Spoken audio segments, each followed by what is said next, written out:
వారమంతా కాచి కాపాడే మరి యొక్క ఆదివారాన్ని దేవుడు మనకి ఇచ్చాడు. ఆదివారం నుంచి ఆదివారం దాకా దేవుని హస్తాల కింద, దేవుని రేఖల కింద మనం భద్రపరిచాడు. ఎన్నో ప్రయాణాలు, ఎన్నో విషయాలు, ఇంటి దగ్గర, బయట, పొలాల్లో, లేకపోతే ఉద్యోగ విషయాల్లో భద్రంగా ఉంచాడు. దేవుని మనం అందుకనే ఆరాధించాలి, అందుకే స్తుతించాలి. క్షేమంగా ఉంచావయ్యా, నిబంధనలు చేర్చావయ్యా. ఈరోజు వర్తమానం ఏంటంటే, మనం చెప్పుకున్న భాగంగా సార్వత్రిక హెబ్రోను వాక్యంలో క్యాలెండర్లో ఈరోజు భాగం. క్యాలెండర్లో 2 కూడా ఉంటాయి. ఆ క్యాలెండర్లో కూడా మనం చదువుకోవాలి. క్యాలెండర్లో ప్రతిరోజు డేటు చదువుకోవాలి. ఆ రోజు ఏముందో చదువుకోవాలి, ఆ క్యాలెండర్ ఆ నెలకి ఏముందో చదువుకోవాలి. ముఖ్యంగా మనకి హెబ్రోను క్యాలెండర్ ఒకటి ఉంటుంది, రెండవదిగా సియోను మందిరం క్యాలెండర్ కూడా ఉంటుంది. 2 చదువుకోవాలి. ఆ రోజు దినమంతా వాగ్దానాలు మనం నెమరు వేయాలి. నెమరు వేసి దేవుని దీవెనలు పొందడానికి మనం అర్హులం అన్నమాట. దేవుని ఆశీర్వాదాలు పొందడానికి అర్హులం. దేవుని ఆశీర్వాదాలు పొందడానికి అర్హులంగా ఉండాలంటే ప్రతిరోజు ఉదయాన్నే లేచి బైబిల్ చదువుకోవాలి, ప్రార్థన చేసుకోవాలి. సాయంత్రం బైబిల్ చదువుకోవాలి, ప్రార్థన చేసుకోవాలి.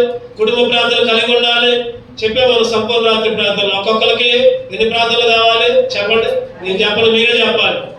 ఒక్కొక్కరికి చెప్పినా కూడా మళ్ళీ చెబుతున్నాను, ఎందుకంటే మనం ఇవన్నీ అలవాటు చేసుకోవాలి. చెప్పండి. ఒకటి ఏంటిది? వ్యక్తిగత ప్రార్థన ఖచ్చితంగా ఉండాలి. రెండవది కుటుంబ ప్రార్థన. మూడవది సంఘ ప్రార్థన, సంఘముతో కలిసి. నాలుగవది ఉపవాస ప్రార్థన, ఉపవాసం, అందరం కలిసి ఉపవాసం ఉండి. తర్వాత ఐదవది సంపూర్ణ రాత్రి ప్రార్థన. మనం సంఘంలో ఉన్నామంటే, ఒక మందిరంలో ఉన్నామంటే, ఒక్కొక్కసారి అనుకోవచ్చు నేను మందిరానికి బాబేనే కాదులే, నేను ఇంట్లోనే చదువుకుంటా, ఇంట్లోనే టీవీలో వాక్యం వింటా. మంచిదే కాదంట్లా. వాటికంటే ముఖ్యంగా మనం సహవాసాన్ని కూడా కలిగి ఉండాలి. సహవాస నియామకాలు, కూడికలు కూడా కలిగి ఉండాలి. ఈ 5 ప్రార్థన అనుభవాలు మన జీవితంలో ఉంటే దేవుడు ఖచ్చితంగా మనకి మేలు చేస్తాడు. ఖచ్చితంగా దేవుడు మనకి ఆశీర్వాదాలు అనుగ్రహిస్తాడు. ఖచ్చితంగా దేవుని దీవెనలు మన మీద ఉంటాయి. అందుకనే ఈ 5 ప్రార్థనలు మనం ప్రతి ఒక్కళ్ళు కూడా కలిగి ఉండాలి. దాని కొరకు మనం ప్రార్థన చేయాలి. ఈ 5 ప్రార్థన నా జీవితంలో ఉండేటట్టు సహాయం చేయి. తర్వాత శారీరకంగా మిగిలిన తర్వాత ముందు ఆత్మీయంగా దేవుడు అడగాలి. తర్వాత దేవుడు అవన్నీ శారీరకంగా దేవుడు ఏమి ఇయ్యాలో అవి ఇస్తాడు ఖచ్చితంగా. కాబట్టి ఈరోజు వాక్య భాగంగా మనం చదువుకున్న భాగాన్ని చదవడం వల్ల ఒకసారి లోకాసు వార్త 5వ అధ్యాయం 11వ వచనం చదవండి. వారు ధోరణులను దానికి చేర్చి సమస్తమును విడిచిపెట్టి ఆయనను వెంబడించిరి. సమస్తమును విడిచిపెట్టి ఆయనను వెంబడించిరి. సమస్తమును విడిచిపెట్టి. ఎందుకనో సంపూర్ణ రాత్రి ప్రార్థనలో నేను వాక్యాలు క్యాలెండర్లో చూసుకుంటుంటే, నేను వాస్తవంగా శుక్రవారం దాకా ఒక వాక్యాన్ని ప్రిపేర్ అయ్యాను. ఆరాధన వర్తమానం, బలవర్తమానం. కానీ దేవుడు ఎందుకనో ఈ మాట చూపించింది. క్యాలెండర్ పదే క్యాలెండర్ నాకు కనబడినట్టు చేసింది దేవుడు. అందుకని ఈ వాక్యాన్ని ధ్యానించాలని ఆన్లైన్ ప్రార్థన అయిపోయిన తర్వాత ఇంటికి పోయిన తర్వాత మళ్ళీ కొద్దిసేపు కూర్చొని బైబిల్ ధ్యానించా. నిన్న కూడా కొద్దిసేపు ధ్యానించడం జరిగింది. దేవుడు ఎందుకనో ఈ వారంలో ఈ మాట ద్వారా ధ్యానించాలని తలంపించాడు. అందుకని ఈ మాటనే ధ్యానిస్తూ ఉన్నాం. వారు సమస్తమును చెప్పండి విడిచిపెట్టి ఆయనను వెంబడించిరి. సమస్తమును విడిచిపెట్టి ఆయనను వెంబడించిరి. ఈరోజు దేవుడు మనల్ని ఈ లోకాన్ని విడిచిపెట్టి దేవుణ్ణి వెంబడించే కృపించాడు. ఈ లోకాన్ని, లోకాశల్ని, లోక తలంపుల్ని, లోక అలవాట్లని అన్నింటినీ కూడా వదిలిపెట్టి దేవుణ్ణి వెంబడించే కృపించాడు. అది ముఖ్యంగా. అందుకే దేవుణ్ణి ఆరాధించారు.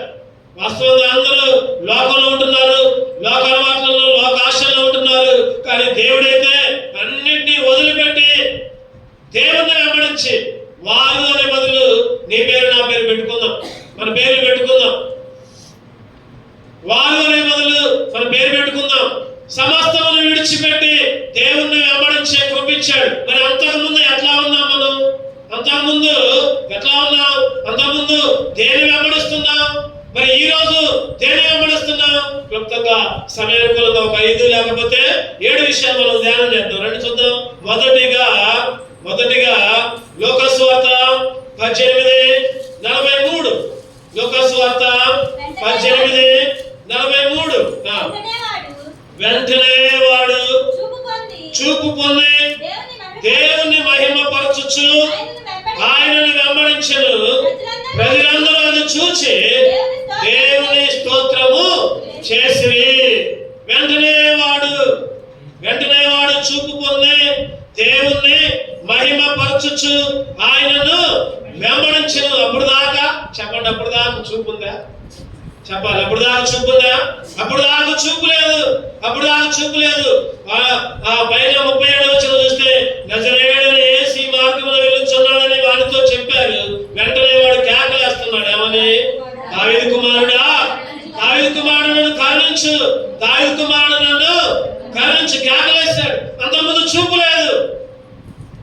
చూపు లేదు. ఈరోజు నువ్వు నేను కూడా ఒకప్పుడు చూపు లేని వాళ్ళం, ఒకప్పుడు కళ్ళు లేని వాళ్ళం, ఒకప్పుడు చూపు ఉన్నా కూడా కళ్ళు ఉన్నా కూడా దేవుణ్ణి చూసే భాగ్యం లేదు. యేసుక్రీస్తుతో పాడే నడిచారు ఒక ఇద్దరు. చెప్పండి, ఏ గ్రామస్తులు వాళ్ళు? ఎమ్మాయి గ్రామస్తులు. చదవనమాట. యేసుక్రీస్తుతో పాడే నడిచారు కానీ యేసుక్రీస్తుని గుర్తుపట్ల. లూకా సువార్త 24 ఎన్నో వచ్చిన అంటే 31 వచ్చిన 24:31. వారి కన్నులు తెరవబడి ఆయనను గుర్తుపట్టిరి. అంతటా ఆయన వారికి అదృశ్యుడు ఆయన. 16 వచ్చిన 16. అయితే వారు ఆయన గుర్తు పట్టలేకుండా వారి కన్నులు మూయబడిను. గుర్తుపట్టకుండా వారి కన్నులు మూయబడ్డాయి. ఈరోజు నీ పరిస్థితి, నా పరిస్థితి అదే. దేవుణ్ణి గుర్తుపట్టకుండా మన కన్నులను మూసేశాడు ఒకప్పుడు. ఎవరు? సైతాను. ఎవరంటే సైతాను మన కన్నుల్ని తెరవనియట్లా, మూసేస్తున్నాడు. రక్షణ పొందినా కూడా మన కన్నులను మూసేసి మందిరానికి వద్దులే, మందిరానికి బాగుందిలే, లేదా ప్రార్థన చేసుకోవద్దులే. ఎవరస్తులకు చెబుతున్న ముఖ్యంగా ఏమని? పొద్దున లేసి ఫోన్లు పట్టుకోండి. మీరు వాక్యం చదువుకోపోయినా పర్వాలా, ఫోన్లు మాత్రం మర్చిపోరు. చెప్పండి, వాక్యం చదువుకున్నారంటే చేతులు ఎత్తలేకపోతున్నారు. కారణం ఏంటంటే సైతాను గాడు మన కన్నుల్ని మూసేస్తున్నాడు.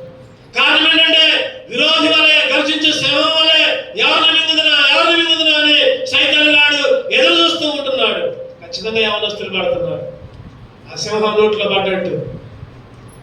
ఈరోజు చూపు లేని వాళ్ళంగా ఉన్నాం, ఒకప్పుడు గుర్తుపట్టలేని వాళ్ళంగా ఉన్నాం, ఒకప్పుడు చూపున్నా కూడా రక్షణ పొందినా కూడా వెనక్కు చూసే వాళ్ళంగా ఉన్నాం. ఒక వెనక్కు చూసింది. ఎవరో? లోతు భార్య.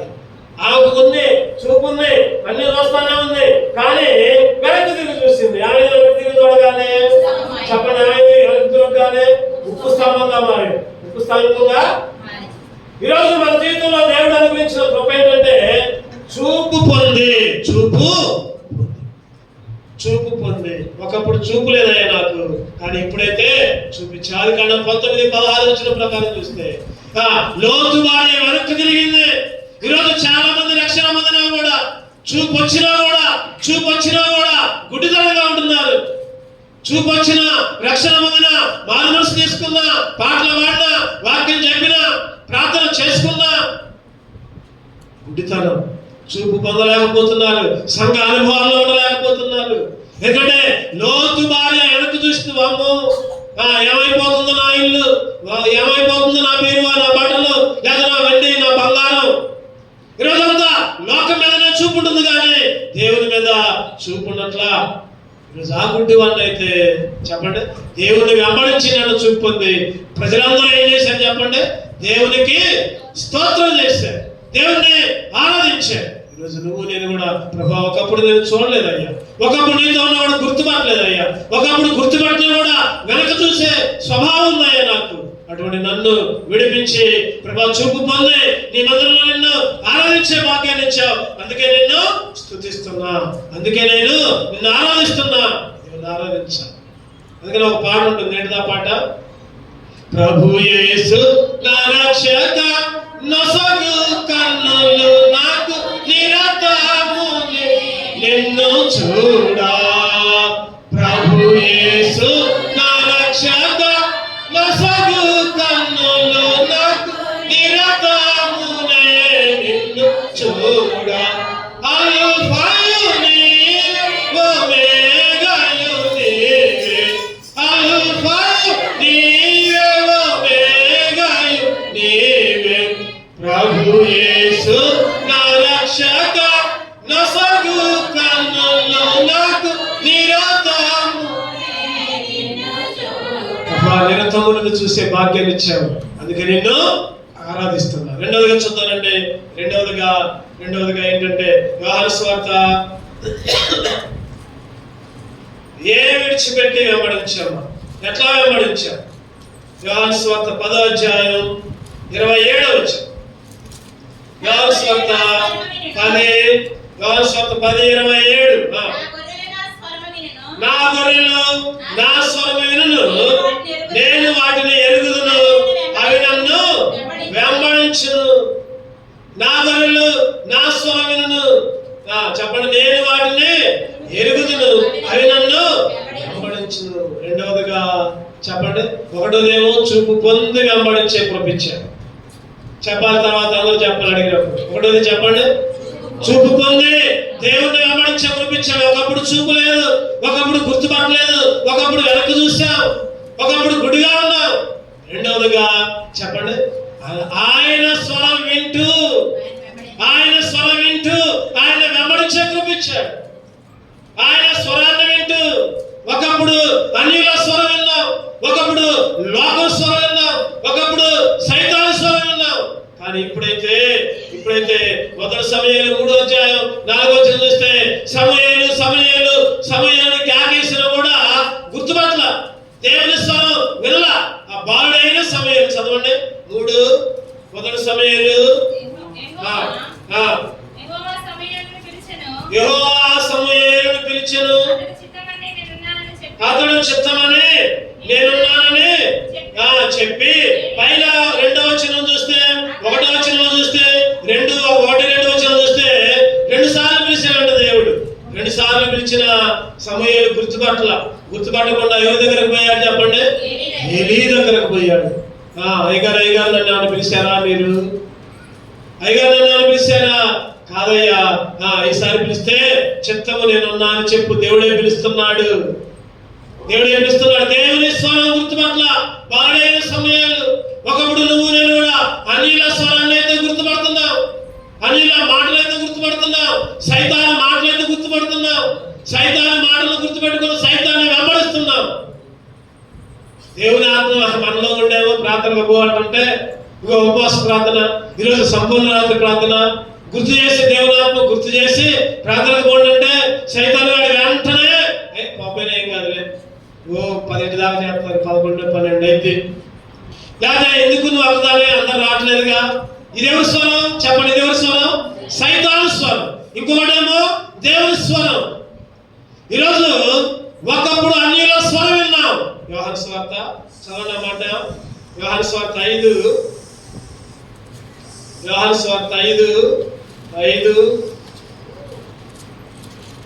ఎన్నో వచనం అంటే యోహాను సువార్త 5:37 చదవడం మాట.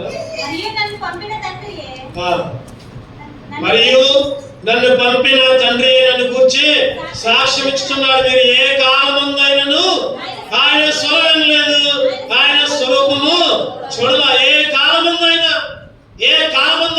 ఆయన స్వరం వినలా, ఆయన స్వరూపాన్ని చూడాల. అవన్నీ మన లక్షణాలు. అవన్నీ ఏ కాలం కష్టం వచ్చినా ఆయనకి వెళ్ళి చూడట్లేదు, ఇబ్బంది వచ్చినా ఆయనకి వెళ్ళి చూడట్లా. ఒక్కోసారి కష్టం వచ్చినప్పుడే ఆయనకి వెళ్ళి చూస్తున్నాం, మిగిలినప్పుడు ఆయనకి వెళ్ళి చూడట్లా. ఆయన స్వరాన్ని వింటలేదంట, ఆయన స్వరాన్ని గుర్తుపట్టట్లేదంట. ఈరోజు దేవుణ్ణి స్వరం వినకుండా అన్యుల స్వరం వింటున్నాం. యోహాను సువార్త 10వ అధ్యాయం 5వ వచనం చదవండి. అన్యుల స్వరము అవి ఎరుగవు కనుక అన్యుల్ని ఎంత మాత్రం వెంబడింపక సన్నిధి నుండి పారిపోవునని మీతో నిశ్చయముగా చెప్పుచున్నాను వాక్యాలను. ఒకప్పుడు నా స్వభావం ఏంటంటే అన్యుల స్వరం విన్నా, అన్యుల స్వరం ఎరిగా, అన్యులను వెంబడించా. కానీ ఇప్పుడైతే చెప్పండి, అన్యుల స్వరం ఎరగవు గనుక ఏమాత్రం మనం వెంబడించకుండా దేవుని స్వరం వినే వాళ్ళంగా ఈరోజు ప్రభా నీ స్వరం విని నేను వెంబడించే భాగ్యం. అందుకనే ఉదయాన్నే బైబిల్ చదువుకోమని. ఎందుకనంటే ఉదయాన్నే దేవుడు మనతో మాట్లాడతాడు. ఎట్లా? దేవుని వాక్యాలు. నీ స్వరము వినిపించు ప్రభువా, నీ దాసుడా ఆలకించు. నీ స్వరము వినిపించు ప్రభువా, నీ దాసుడా ఆలకించు. ఉదయమునే లేచి నీ స్వరము వినుట నాకు ఎంతో మధురము. ఉదయమునే లేచి నీ స్వరము వినుట నాకు ఎంతో మధురము. దినమంతటి కొరకు నన్ను సిద్ధపరచు, రక్షించు ఆపద నుండి, రక్షించు ఆపద నుండి. దినమంతటి కొరకు నన్ను సిద్ధపరచు, రక్షించు ఆపద నుండి, రక్షించు. ఉదయాన్నే ఆయన స్వరం వింటే దినమంతా మనం సిద్ధపరుస్తాడు. ప్రతి ఆపద, ప్రతి అపాయం దేవుడు కాచి కాపాడుతాడు. అందుకనే ఆయన స్వరాన్ని వినే వాళ్ళంతా ఉండాలి. ఆయన స్వరాన్ని విని ఈరోజు దేవుని ఆరాధించాలి. ఎందుకని ఆరాధించాలి చెప్పండి? ఆయన స్వరం వింటూ ఆయనే వెంబడించే పంపించాడు. ఒకటోది చూపు లేకపోతే చూపు పొంది వెంబడించే కృప. రెండవది స్వరము, అన్యుల స్వరం వింటే దేవుని స్వరం వింటూ వెంబడించే కృప. చదువురండి. మూడవదిగా మార్క్స్ వార్త 10:32. మార్క్స్ వార్త 10:32. వారు ప్రయాణమై యెరూషలేమునకు వెళ్ళుచుండునే. యేసు వారికి ముందు నడుచుచుండగా వారు విస్మయముందిరి. వెంబడించువారు భయపడిరి. చెప్పండి. యేసు వారికి ముందు నడుచుండగా వారు విస్మయముందిరి, భయపడుకుంటూ. మూడవదిగా ఎట్లా వెంబడించామంటే చెప్పండి, ఎట్లా? భయపడుకుంటూ వెంబడించే కృప. ఒకప్పుడు భయం లేదు, ఒకప్పుడు దేవుడు అంటే భయం లేదు, ఒకప్పుడు సరిదంటే భయం లేదు, ఒకప్పుడు ప్రార్థన అంటే భయం లేదు. కానీ ఈరోజు భయపడుకుంటూ నాకు తెలిసి మీలో చాలా మంది అమ్మో లేడీకి పోతే అన్నామని భయపడుకుంటూ వచ్చారు. అయినా కానీ పథకం కాబట్టి, అయినా కానీ సమయానికి రాలేకపోతాం. ఏదో మిమ్మల్ని అంటానికి కాదు, కానీ దేవుని నామంలో హెచ్చరిస్తూ ఉంటున్నాం. దేవుని నామం అంటే భయం ఉండాలి. దేవుడు అంటే వణుకుండాలి. గడగడ వణుకాలి. దేవుని సన్నిధి అంటే పాపం చేయాలన్నా, పాపం చూడాలన్నా, పాపం మాట్లాడాలన్నా, నోట్లోంచి చెడ్డ మాటలు రావాలన్నా భయం ఉండాలి. ఈరోజు మనకు భయం లేదు కాబట్టి చెప్పండి, భయం లేదు కాబట్టి ప్రార్థనలు ఎక్కడతా ఉంటున్నాం. ఒక్కోసారి భయం లేదు కాబట్టి ప్రార్థనకు రాలేకపోతున్నాం. భయం లేదు కాబట్టి వాక్యాన్ని చదువుకోలేకపోతున్నాం. భయం లేదు కాబట్టి సమయాన్ని పాటించలేకపోతున్నాం. ఇంకా నాకు భయపడరా మీరు? ఇంకా ఎంతకాలం అట్లా ఉంటారు? కుమారుడు తండ్రిని గణపరచాలి కదా. మలాకి 1:6 చదవండి. మలాకి దేవుడు హెచ్చరిస్తా ఉంటాడు. ఇంకా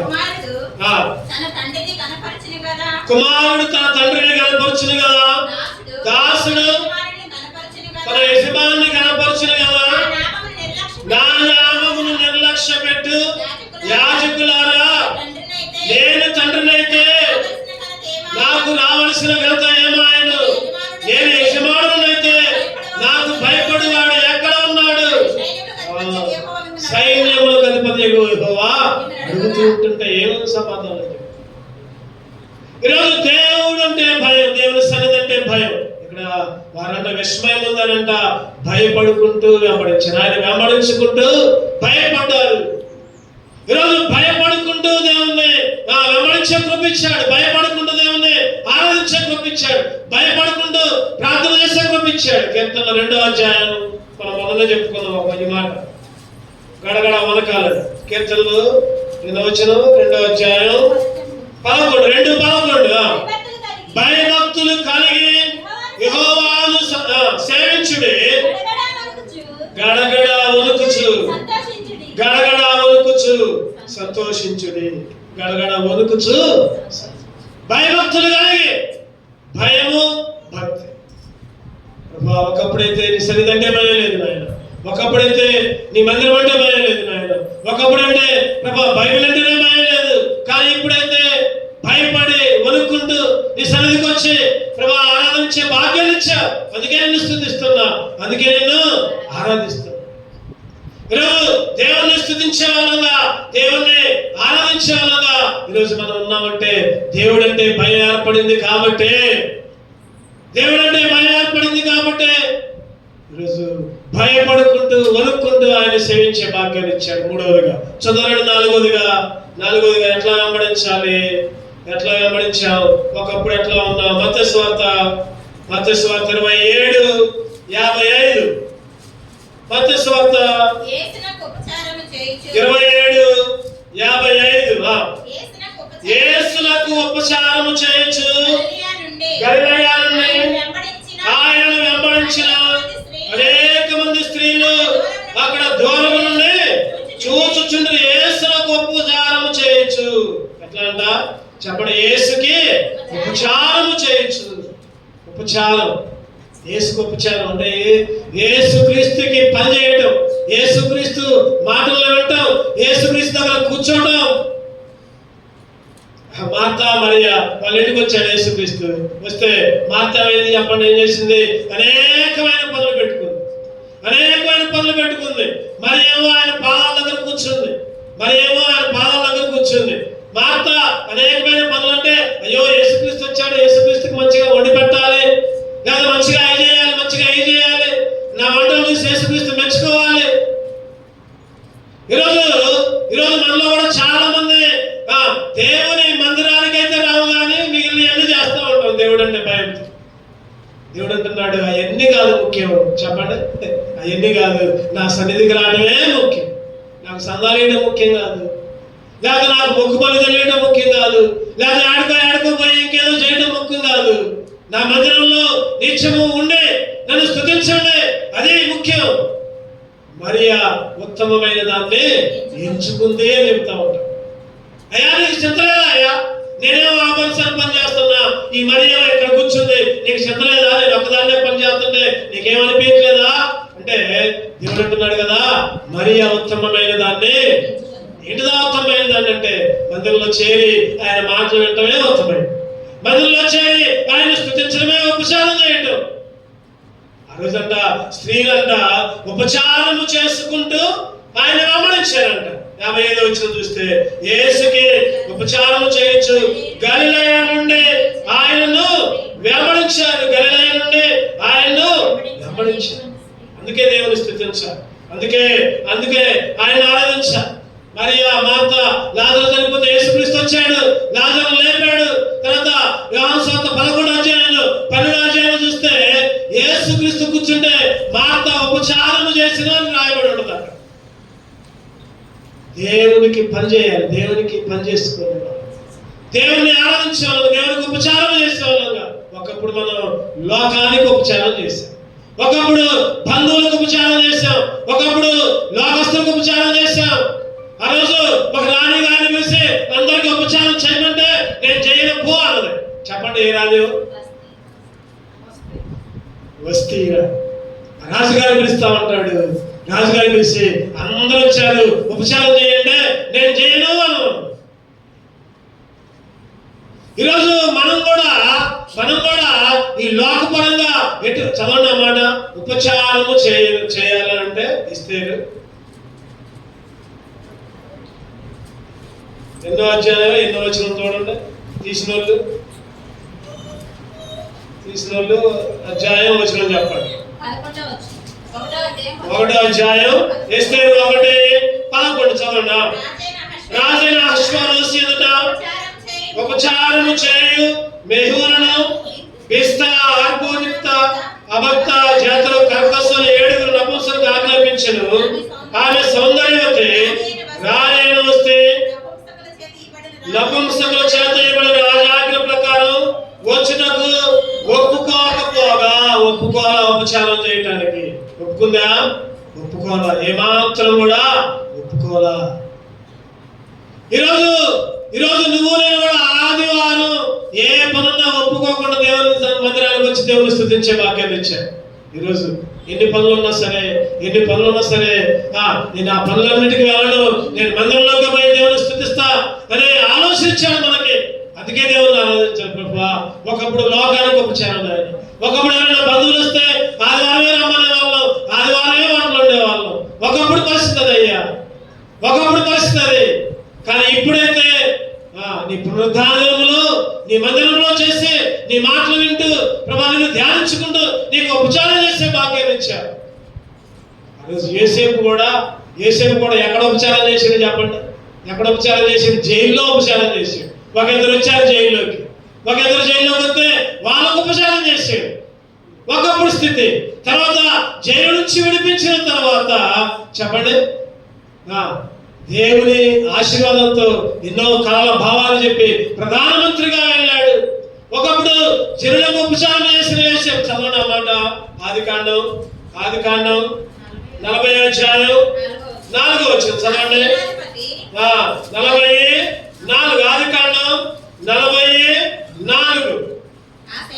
ఆ సేనాధిపతి వారిని యోసేపు వశము చేయగా అతడు వారికి ఉపచారం, మనుషులకు ఉపచారం చేసింది ఒకప్పుడు యోసేపు.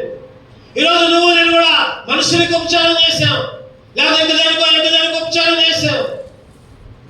ఒకసారి ఒక యవనస్తుడిగా చర్చికి ఎందుకు రాలేదు అంటే వాడు ఏం చెప్పాడంటే, అయ్యగారు అప్పుడు దాకా వద్దాం అనుకున్నా, అంతలోనే మా ఇంటి పక్కన ఒక పని చెప్పారు, దానికోసం పోయా లేట్ అయిందని చెప్పాడు. చెప్పండి, ఎవరికి ఉపచారం చేసినట్టు ఇప్పుడు? ఇంటి పక్కన వాళ్ళకి, మనుషులకి. నిజంగా ఆదివారం మీ పిల్లలకు కూడా వేరే పనులు చెప్పదు, గుర్తుపెట్టు. ఆదివారం వస్తే మీ పిల్లలు ఒక అర్థగంట ముందు పంపేయండి మందిరానికి. మీ పిల్లలకి నిజంగా ఆశీర్వాదాలు రావాలంటే, మీ పిల్లలకి దేవుని దీవెనలు రావాలంటే ఒక అర్థగంట ముందు పంపేయండి. చర్చిలో ఆ పనులు ఈ పనులు చేసుకుంటూ ప్రార్థన చేసుకుంటూ వాక్యం చదువుకుంటాను కూర్చుంటారు. ఈరోజు మనుషులు కాదు ఉపచారం చేసేది. యోసేపు అయితే ఒకప్పుడు మనుషులకు ఉపచారం చేశాడు, జైల్లో వచ్చిన వాళ్ళకు ఉపచారం చేశాడు. తర్వాత ఎన్నో విషయాల్లో శోధనలు వచ్చినా పారిపోయి దేవుని ఎదుట సాక్షిగా నిలబడి దేవుని ఆశీర్వాదం పొంది. చెప్పండి, ఏ రాజ్యానికి, ఏ దేశానికి ప్రధానమంత్రి అయ్యాడు? ఐగుప్తు దేశానికే ప్రధానమంత్రి అయ్యాడు. ఈరోజు నీకు నాకు కూడా ఈరోజు దేవునికి ఉపచారము చేసుకుంటూ లోకస్వార్త 8 ఒకసారి చదువుతారండి. లోకస్వార్త 8వ అధ్యాయం 3వ వచనం. వీరును ఇతరులు అనేకులను తమకు కలిగిన ఆస్తితో వారికి ఉపచారము చేయొచ్చు. వారికి అంటే చెప్పండి, కింద ఏముంది పుట్టినట్లు ఉపచారం అంటే ఆయనకి, దేవునికి. చెప్పండి ఎట్లా అంట? తమకు కలిగిన ఆస్తితో. ఈరోజు మనం కూడా మన ఆస్తితో వచ్చాం మనం ఇక్కడికి. ఏంటో చెప్పండి, దేవుడిచ్చిన ఆస్తి చెప్పండి. డబ్బులు పక్కన పెట్టండి. దేవుడిచ్చిన ఆస్తి మన బలం, మన సమయం. ఆ ఆస్తిని దేవుడికి ఇవ్వడానికి వచ్చాం, ఆయనకు ఉపచారం చేయడానికి వచ్చాం. ఈరోజు చాలా మంది కూడా వారి బలాన్ని ఇస్తున్నారు, వారి సమయాన్ని ఇస్తున్నారు, వారి దశభాగాన్ని కూడా దేనికి ఇస్తున్నారంటే దేవునికి ఉపచారం చేసుకుంటాం. ఒకప్పుడు ఈ అనుభవం లేదు నాయన నాకు. ప్రభు, ఒకప్పుడు ఈ అనుభవం లేదు. నా బలాన్ని నీకు ఉపయోగించలా, నా సమయాన్ని నీకు ఉపయోగించలా, నా ఆస్తిని, నా దశభాగాన్ని నీకు ఉపయోగించలా. కానీ ఈ రోజు అయితే ప్రభు నీకు ఉపచారం చేసే భాగ్యాన్ని ఇచ్చాను. ప్రభు నా బలాన్ని బట్టి, నా సమయాన్ని బట్టి, ప్రభు నా ఆస్తిని బట్టి. అందుకే దేవుణ్ణి ఆరాధించాం. అందుకే దేవుణ్ణి స్తుతించాలి. ఈరోజు నాలుగోదిగా చెప్పండి, ఎట్లా వెంబడించాలంటే ఉపచారము చేయించు వెంబడించే పంపించాడు. చెప్పండి ఒకటోది చెప్పాలి గడిగా చూపు పోతే వెంబడించే పంపించాడు, అందుకే ఆరాధించాలి. రెండవది ఆయన స్వరం వినుచు వెంబడించే పంపించాడు, రెండవది. మూడవది భయపడుకుంటూ వెంబడించే పంపించాడు, మూడవది.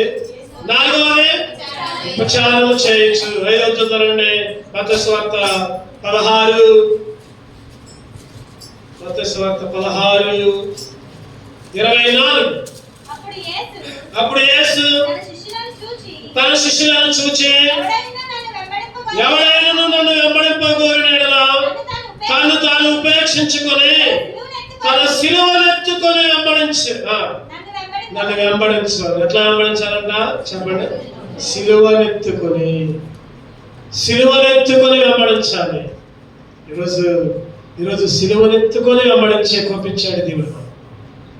సిలువనెత్తుకొని రోడ్ల మీద పోయడం కాదు, లేదా సిలువను మెల్ల వేసుకోవడం కాదు, లేదా సిలువ కనపడితే దండం పెట్టుకోవడం కాదు. ఆయన వేషధారణ, ఆయన లోకం చేస్తే మంచిదే కాదల్లా. అంతకంటే ముఖ్యంగా సిలువనెత్తుకోవడం అంటే ఏంటి చెప్పండి? ఏంటక్క సిలువనెత్తుకోవడం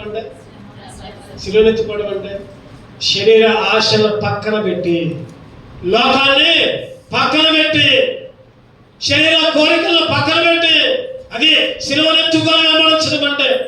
ఈరోజు చాలా మంది అనుకుంటున్నారు కదా, సిలువనెత్తుకొని వెంబడించమంటే సిలువ మెడ వేసుకుంటే చాలు, చేతికి ఆ చేతికి ఈ చేతికి కట్టుకుంటే చాలు, లేదా ఇంట్లో ఒక సిలువ గుర్తు పెట్టుకుంటే చాలు, లేదా ఇప్పుడు గుడ్ ఫ్రైడేకో లేకపోతే ఈస్టర్కో లేకపోతే ఆ శ్రమదినాల్లో సిలువ మోసుకుంటూ రోడ్ల మీద పోతే చాలు అని అనుకుంటున్నారు చాలా మంది.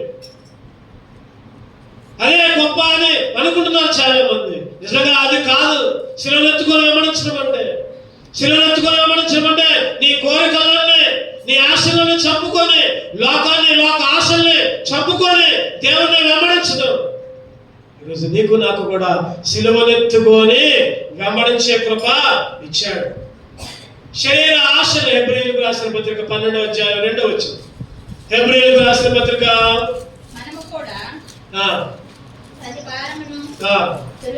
సులువుగా చిక్కులు పెట్టి పాపమును విడిచిపెట్టి విశ్వాసముకు కర్తయు దాన్ని కొనసాగించమనైనా యేసు వైపు చూచుచు. చెప్పండి, ఎవరి వైపు చూస్తూ? ఎవరి వైపు చూడాలి? లోకం వైపు కాదు, లేదా బంధువుల వైపు కాదు, లేకపోతే శ్రమల వైపు కాదు, కష్టాల వైపు కాదు. ఉంటాయన్నీ మామూలే, అవన్నీ ఎవరికైనా మామూలే. నాకు మామూలే, నీకు మామూలే, అధికారులకు మామూలే, ఓ ప్రధానమంత్రులకు, అన్ని అందరికి మామూలే.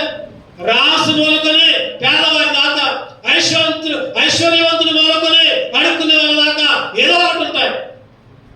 అది కాదు, యేసు వైపు చూడొచ్చు, వాటికెళ్ళి కాదు. అదే అధ్యాయం 16 వచ్చిందా, 12:16. ఏషావుకు చూస్తాం.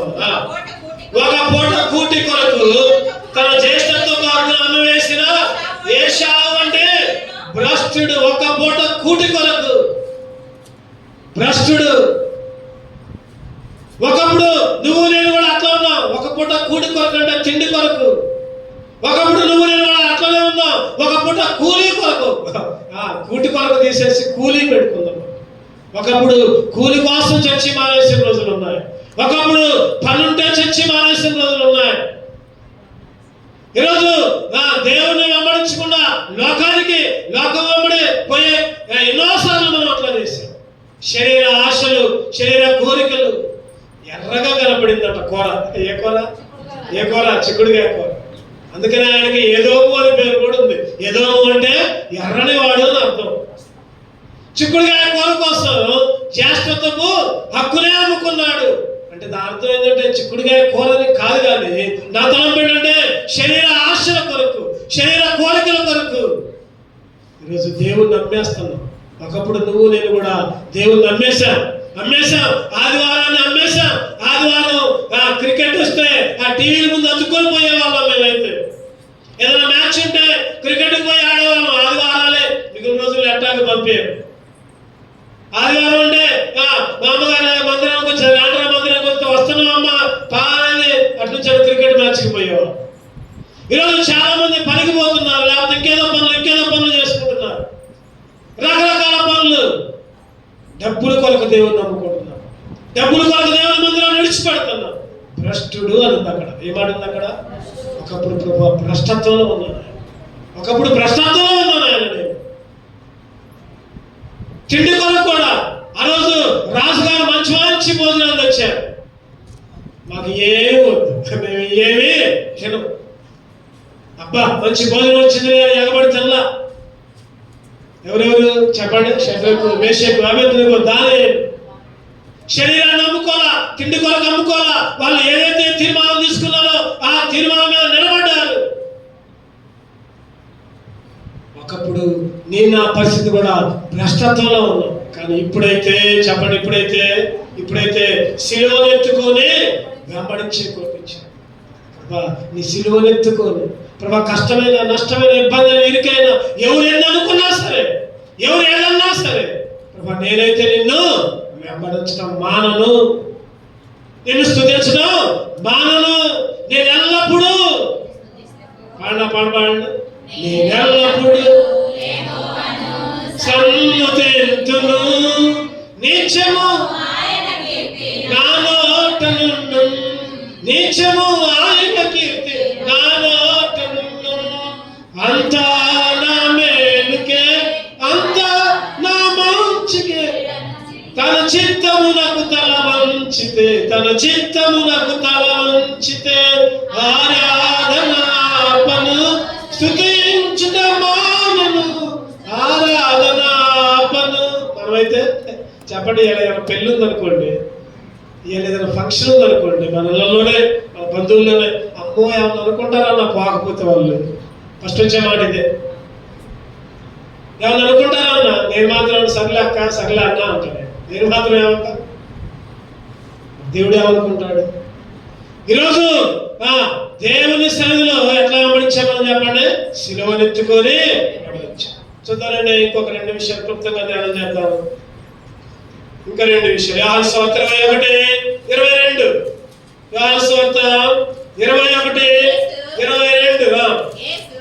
యేసు నేను వచ్చే వరకు అతనుండుట నాకిష్టమైతే అది నీకేమి, నీవు నన్ను వెంబడించు.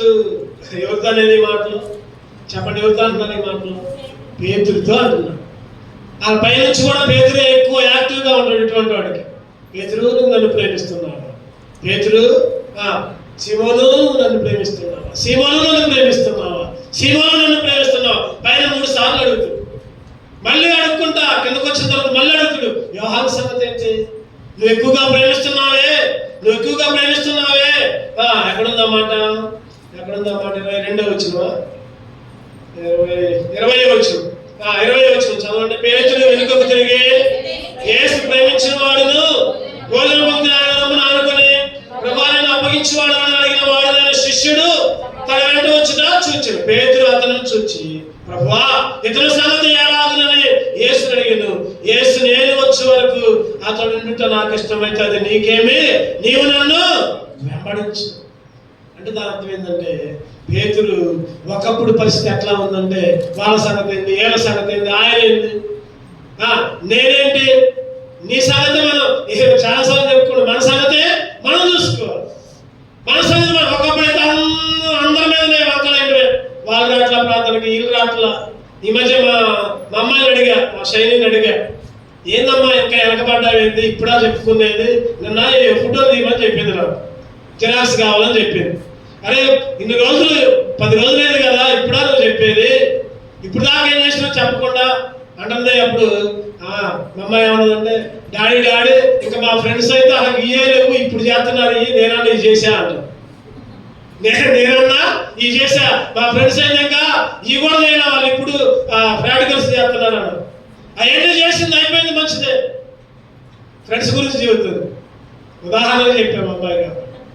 ఈరోజు మనం కూడా చాలా సార్లు ఒకప్పుడు ఎట్లా ఉన్నామంటే, ఆయన రాట్ల ప్రార్థన, రాట్ల, ఆయన రాట్ల, వాళ్ళు వెనకబడుతున్నారు.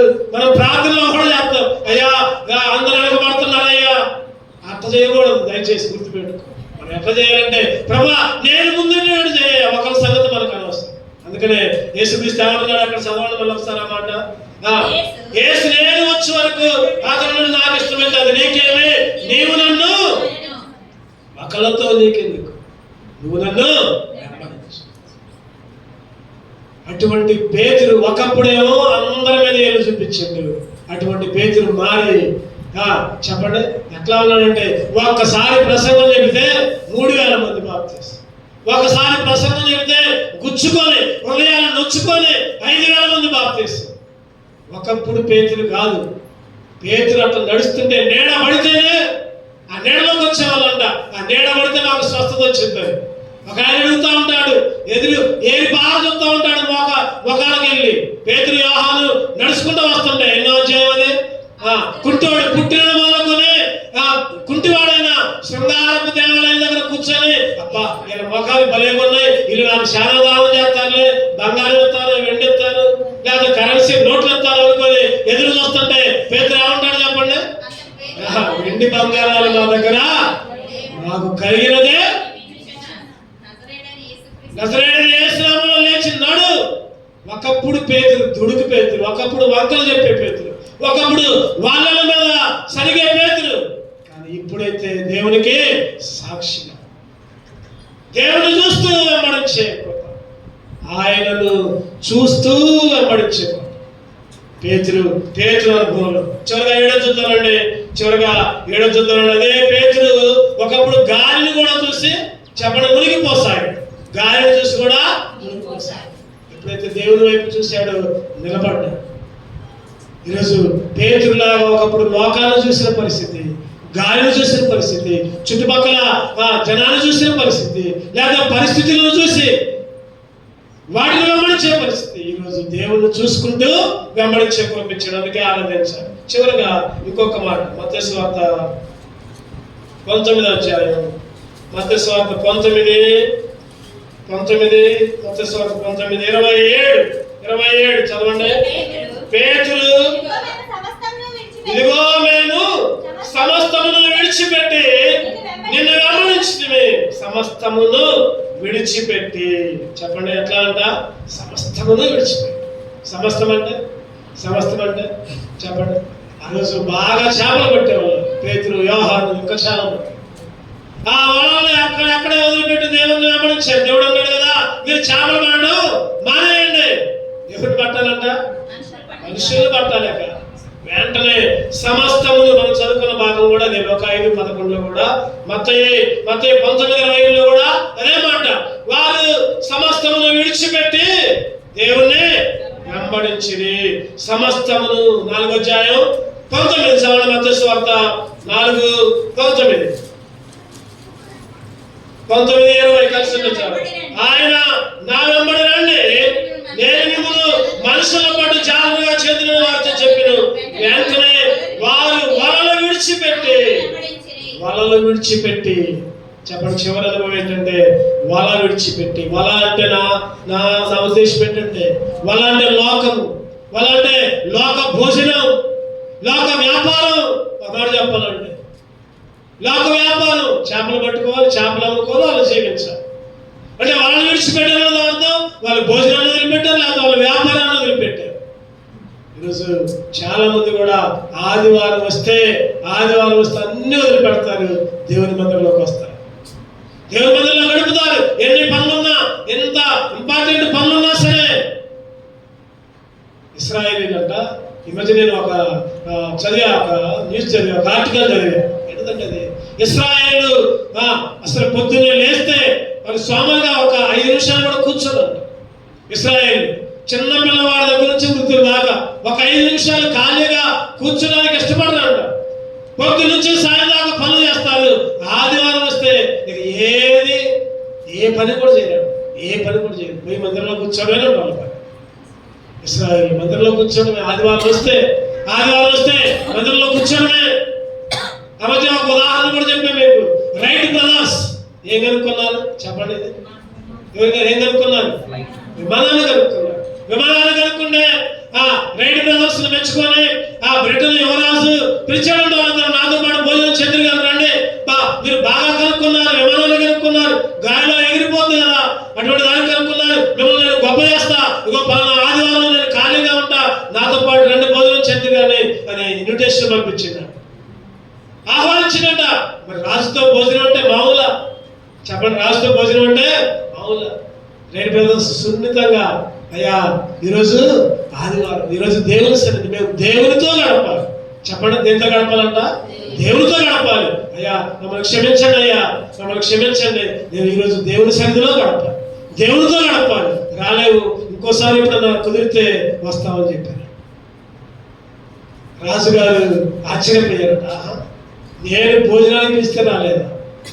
నేను ఎవరిని పిలిస్తే వాళ్ళు వస్తారు, వీళ్ళు భోజనానికి పిలిచినా రాలేదా అని ఫస్ట్ కోపం వచ్చిందంట, తర్వాత ఆశ్చర్యేసిందంట, తర్వాత గొప్ప చేసిందంట. వాళ్ళు ఆదివారం దేవుణ్ణి వదిలిపెట్టి నేను పిలిచినా కూడా రాలేదని వాళ్ళ తర్వాత గొప్ప చేసిందంట. ఆ రైట్ బ్రదర్స్ ని అందరి ముందు సమానం చేసిందంట.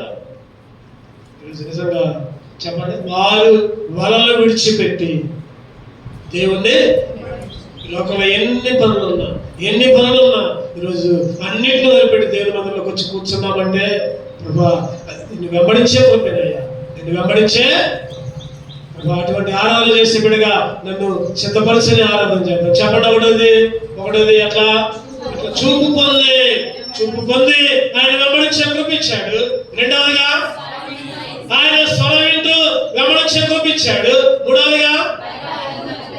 మూడవదిగా ఆయన భయపడుకుంటూ వెంబడించే కృపించాడు. నాలుగవదిగా ఉపచారం చేసుకుంటూ వెంబడించే కృపించాడు. ఐదవదిగా సిలువను మోసుకుంటూ వెంబడించే కృపించాడు. ఆరవదిగా ఆయనను చూస్తూ వెంబడించే కృపించాడు. చివరగా అన్నిటినీ సమస్తమును వదిలిపెట్టి వెంబడించే కృపించాడు. ప్రభా, ఏమిచ్చి నిన్ను స్తుతించగలను? ప్రభా, నా జీవితంలో ఇన్ని మేలు చేసిన మీకు ఏమిచ్చి నిన్ను స్తుతించగలమయ్యా అని విరిగిన హృదయంతో ఆరాధిద్దాం. అటువంటి ఆరాధన చేసే బిడ్డలకు దేవుడు మనల్ని సిద్ధపరచును గాక. రెండు నిలబడదాం.